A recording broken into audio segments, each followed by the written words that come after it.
They're just not physical. They can't handle it. They are getting punched in their mouth, and they're acting like. And gosh, I don't even want to use this analogy, but it's like a dude getting punched in his mouth, and he just stands there and can't believe this dude hit him in his mouth. And then the dude do it again, and he's still standing there with an awe on his face, like, I can't believe this dude hit me in my mouth. I mean, you're a man. Why would you even let a dude get that close enough to hit you anyway? First and foremost, that's just me. I got a visible line going. So if it ended up for me being an altercation like that with a dude, I already know what I have to do. I get a visible line going, and once I feel he's about to cross that visible line, I'm swinging. But that's just me. But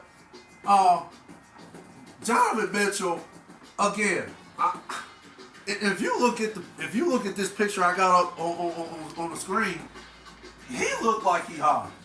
To be honest, he looked like after when Game 4 took place, before Game 4, I don't know. The night before, I don't know if somebody slipped him a volume or somebody slipped him a Mickey, or I don't know. His girlfriend broke up with him. I pretty much said this in my last segment, but I'm gonna say it again. I don't know. He just act like he was in a different world. He just act like he just didn't want to be there, to be honest. He played with no sense of urgency at all. Dude, he played with zero urgency. He played like he was an average player or something yesterday. He played like he was an average player. How in the world you end up with 2 points in the second half? 2! And you're Donovan Mitchell. You're a star player. You have scored 50 points, and this is what I've been hearing. He scored 50 points in the past when he was playing with Utah twice in one series, right? So you already know what playoff basketball is like. You know what it's like. So for you to have that type of approach with Game 4 and play the way you played in that game yesterday, only scoring 2 points in the second half, and then again the 2 points you got was garbage. It wasn't in the crisis of the game. The Knicks stopped playing D by that time because they had the game in control. So the 2 points you did score was garbage. So it was like you had 0. You might as well actually say what he had 11. You might as well say he had 9. You might as well say he had 9. I think 4 for 19. Say he shot 4 for 19 and he only had 9 points. Because I'm discrediting that 2 points he scored. I'm not saying he scored 11. That 2 points was garbage. His game was awful. Simple as that yesterday. It was awful on all levels. And that's just unacceptable by Donovan Mitchell. Donovan Mitchell is a star player. Prove it. And you play like that, your game was trash like that to where all you scored is 2 points. And again, I'm discrediting. I'm saying he was shot 4 for 19 and only had 9 points. So, no, his game was just awful on all levels. Like I said, what is it? Why are we still talking about it? And then there's not, like it's in my opinion, there's nothing more to talk about. It is what it is. The Cavs are playing like a soft team. And for those who say JB Bickerstaff, don't put this on him, okay, again, he has nothing to work with. But again, a great coach will figure it out. A great coach will at least have his team prepared to play the game and not fold under the pressure like the Cavs have been folding. This is an indictment on JB Bickerstaff and the coaching staff. What is you doing? What is you saying to your players? What is you saying to motivate them? Apparently you ain't saying anything to motivate them because they came out and straight played like trash again in the most important game of the series. Did you not tell them if we lose this game, we go down 3-1. We have to play with a sense of urgency. We got to make sure we get at least the majority of these 50-50 balls. We have to out-hustle them. We have to outsmart them. We need to come together as a team and play like we on the if we lose this game, we going home. We need to play with that mentality. We need to play with a dog mentality. Are you not telling them this, JB Bickerstaff? I don't think so. I like to think you're not because, again, look how the Cavs played yesterday. They played like trash. The only person that actually showed up was Darius Garland. He's the only one. And he literally tried to put the team on his back in the third quarter and tried to motivate the Cavs. He tried his best to, what's that word we're looking for? He tried his best to put the Cavs in position to win the game. He was the reason why they got a lead in the third quarter, right? Because of his play on the court, because of him being aggressive, because of him playing this game, attacking the basket, assistant too. Come on. Darius Garland played this game yesterday. Darius Garland, for the most part, showed me that, yeah, he's adjusting, if that makes sense. He's adjusting to playoff basketball. He's adjusting to it. Yeah, he's young, and yeah, he shows the inexperience in what was, I believe, Game 3. He showed his inexperience in Game 3, but in Game 4, he showed me he's adjusted to the playoff pressure now. The New York Knicks atmosphere and how these fans are going crazy like that. And, displaying belligerent, hostile environments and stuff. Darius Garland is showing me he's adjusted to it. So, again, I don't know what Donovan Mitchell's problem was. Again, I've never seen him ever play like that before. It's an enigma. It's an enigma. That's the best I can say about Donovan Mitchell and his play on the court yesterday, and how he didn't, have the mentality to play with a sense of urgency and realizing that if the Cavs go down 3-1, the series is basically almost over. And it's going to be an uphill battle. It's going to be a difficult uphill battle to come back and win this series. So, I don't know why he didn't play with that type of mentality. I don't know. Like I said, I can't say he didn't recognize what was at stake. Because, no, Donovan Mitchell is not a dummy. I would like to think he's not a dummy. I like to think the man is highly intelligent. He talked like he's highly intelligent. So, come on.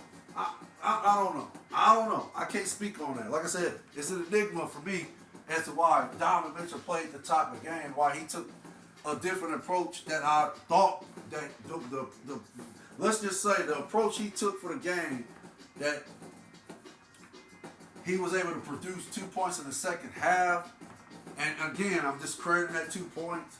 I'm going to say he just had 9. He shot 4 of 19. I think he had 6 turnovers. Okay, basically, that approach he took, I have no idea why. Because the Donovan Mitchell I'm used to see playing on the court would have took a different approach, which is the guy who scored 71 points this season.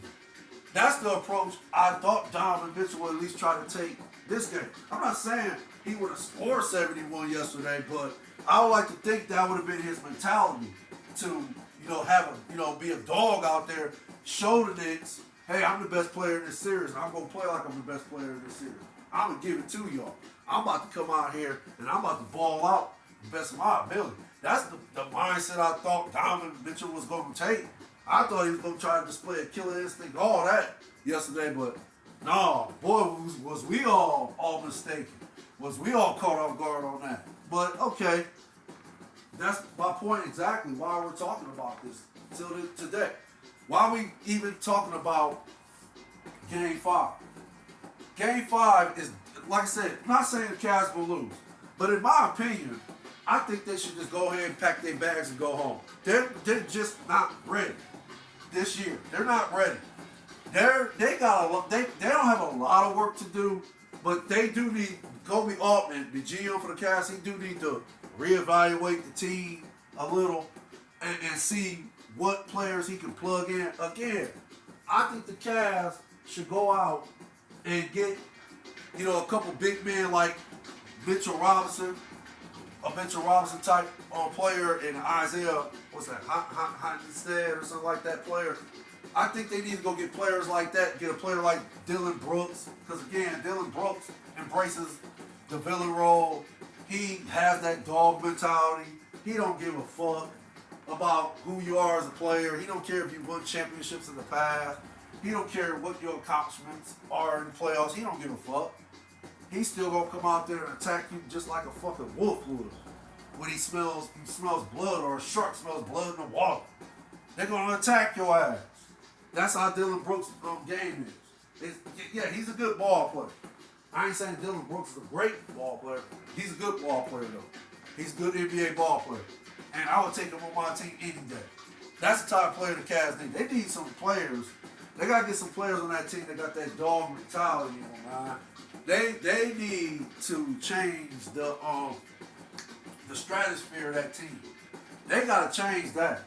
Because right now, what's going on with the Cavs is they are looking like a soft ass team. Period. From the bench to the damn starters, with the exception of Darius Garland. With the exception of Darius Garland, the rest of that team is looking soft as butter. That's what they're looking like. They get punched in their mouth, and they're not doing anything to retaliate. They ain't showing no retaliation. They're just literally crumbling under the pressure. And this is why the Cavs are down 3-1 in my opinion. That's the old, like I said, you can try to compartmentalize it. You can try to come up with these variables. Hey, whatever, however you want to address it. Me personally, my reason is they're just soft. They showed you who they are. They're showing you who they are. Believe what they're showing you. The Cavs are a soft team right now. Can this be corrected? Of course it can. Of course it can. But again, for me, Kobe Altman got to figure this out. I like to think he will figure it out. Again, he seemed like an intelligent man. So I like to think he'll figure it out.